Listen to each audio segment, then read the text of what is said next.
오늘 하세나 본문은 마가복음 7장 31절에서 37절까지의 말씀입니다. 예수께서 다시 두로 지역을 떠나 시돈을 거쳐서 데가볼리 지역 가운데를 지나 갈릴리 바다에 오셨다. 그런데 사람들이 기먹고 말 더듬는 사람을 예수께 데리고 와서 손을 얹어 주시기를 간청하였다. 예수께서 그를 무리로부터 따로 데려가서 손가락을 그의 귀에 넣고 침을 뱉어서 그의 혀에 손을 대셨다. 그리고 하늘을 우러러보시고서 탄식하시고 그에게 말씀하시기를 에바다 하셨다. 그것은 열리라는 뜻이다. 그러자 곧 그의 귀가 열리고 혀가 풀려서 말을 똑바로 하였다. 예수께서 이 일을 아무에게도 말하지 말라고 그들에게 명하셨으나 말리면 말릴수록 그들은 더욱더 널리 퍼뜨렸다. 사람들이 몹시 놀라서 말하였다. 그가 하시는 일은 모두 훌륭하다. 듣지 못하는 사람도 듣게 하시고 말 못하는 사람도 말하게 하신다. 오늘도 말씀 앞으로 나오신 모든 분들을 주님의 이름으로 환영합니다. 예수님은 데가볼리를 지나서 갈릴리 호수 근처에 이르게 되었습니다. 이곳 역시 이방인이 사는 지역입니다. 32절을 보면 사람들이 예수님께 귀먹고 말 더듬는 자를 데리고 와서 고쳐달라고 합니다. 누가복음 6장 17절을 보면 예수님의 말씀을 듣고 병고침을 받으려고 유대 사방과 예루살렘과 두로와 시돈의 해안으로부터 온 많은 백성도 있더라 라고 기록되어 있는데, 이방 지역에서도 예수님의 이적들이 소문이 나서인지 병을 고쳐달라고 찾아오는 이방인들이 아주 많았습니다. 그런데 오늘 본문을 보면 예수님이 귀가 먼 자를 고치시는데 평소와 다른 점들이 나타납니다. 첫 번째는 이 병자를 데리고 온 사람들로부터 그를 따로 데리고 나가신 점입니다. 당시에 예수님의 소문을 듣고 병고침을 받기 원하는 사람들이 많았습니다. 그러나 예수님은 단순히 병을 고치기 위해 이 땅에 오신 것이 아닙니다. 그럼에도 불구하고 사람들은 치유받는 것을 목적으로 삼고 예수님께 나아옵니다. 예수님은 단순히 기적을 행하시는 분, 병을 고쳐주시는 분으로 사람들에게 인식되고 싶지 않으셨기 때문에 그를 따로 데리고 가십니다. 두 번째로 다른 점은 치유하시는 방법입니다.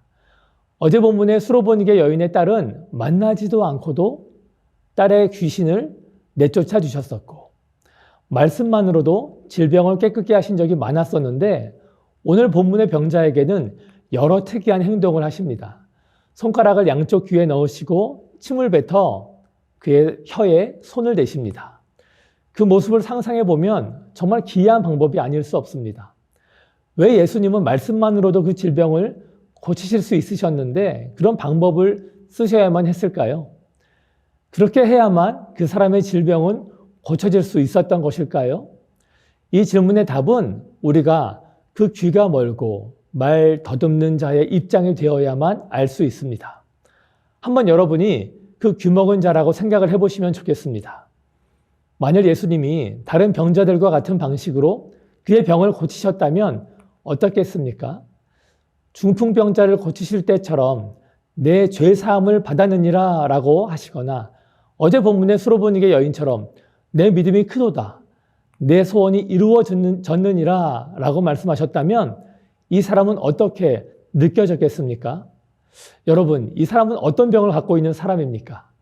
소리를 들을 수 없는 귀의 청력을 모두 잃어버린 사람 아닙니까? 그 사람은 예수님의 어떤 말도 들을 수 없는 사람입니다. 물론 주님이 말씀만으로도 치유하실 수 있었겠지만, 그렇게 하셨었다면 그는 주님과의 어떠한 교감도 경험할 수 없었을 것입니다. 그렇게 예수님은 이 병자가 오롯이 예수님의 손길을 느낄 수 있는 방법으로 그를 치유하신 것입니다.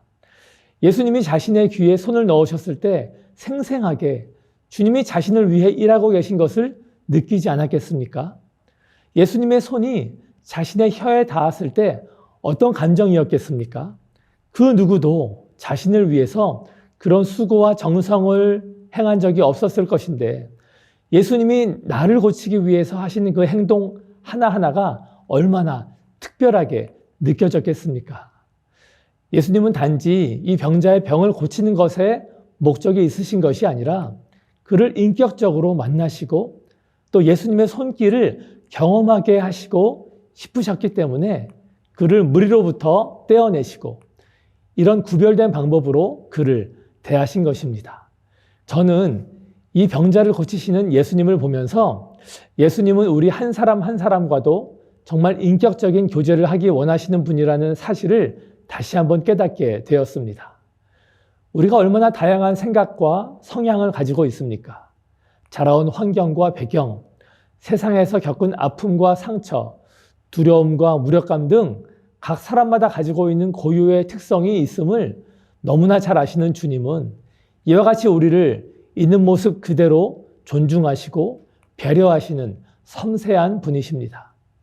그 인격적인 주님에게 우리 역시도 나의 연약한 모습 그대로 마음이 열려있지 않았다 할지라도 그 마음 그대로 가지고 나아가게 된다면 우리 각자에게 가장 완벽한 방법으로 만나주시고 따스한 손길로 우리의 삶을 인도해 주실 것을 믿습니다. 마지막으로 그를 치유하시는 다른 방법은 예수님이 그렇게 그에게 손을 대신 후에 하늘을 우러러 보시고 탄식하셨다는 사실입니다. 예수님은 무엇 때문에 탄식하셨겠습니까? 먼저 그의 고통스러운 삶으로 인해 탄식하시며 그를 불쌍히 여기셨을 것입니다. 한 가지 장애만 있어도 말할 수 없이 힘이 들었을 텐데 두 가지 장애를 갖고 있었기에 듣지도 온전히 말하지도 못했으니 그 고통이 얼마나 컸겠습니까? 예수님은 완전한 능력으로 인간의 질병을 고치시는 것뿐 아니라 그를 너무나 사랑하시기에 그가 겪었을 고통의 시간을 가슴 아파하시며 탄식하셨던 것입니다. 예수님은 하늘을 우러러 탄식하시고 에바다라고 외치십니다. 에바다는 열리라 라는 뜻의 아람어입니다. 이 말과 함께 그의 닫혔던 귀가 열리게 됩니다. 뿐만 아니라 그의 맺혔던 혀까지도 열리게 되어 분명하게 말을 할 수 있게 됩니다. 이는 이사야 35장 5절에 못 듣는 사람의 귀가 열릴 것이며 말 못하는 자의 혀는 노래할 것이니 라는 예언이 성취되는 순간입니다. 오늘 이 병자가 겪었을 아픔 때문에 탄식하신 예수님은 저와 여러분의 고통 가운데 힘겨워하는 모습으로 인해서도 안타까워 탄식하고 계십니다. 왜냐하면 우리가 겪는 아픔은 바로 예수님의 아픔이기도 하기 때문입니다. 하지만 예수님은 우리의 고통에 탄식만 하시는 분이 아니라 오늘 본문에 행하신 것처럼 에바다, 열리라 외치시며 우리의 막힌 모든 것들을 여시는 전능하신 주님이십니다. 그 주님의 은혜로 우리의 삶에 막혀있는 모든 문들이 열리고 그로 인해 우리의 삶으로 주님을 높이시고 찬양하는 저와 여러분 되시기를 주님의 이름으로 축원합니다. 오늘의 하시조는 가족들과 함께 새해 소망과 기도 제목을 나누며 축복하고 기도하는 것입니다. 오늘의 하시조 함께 하시죠.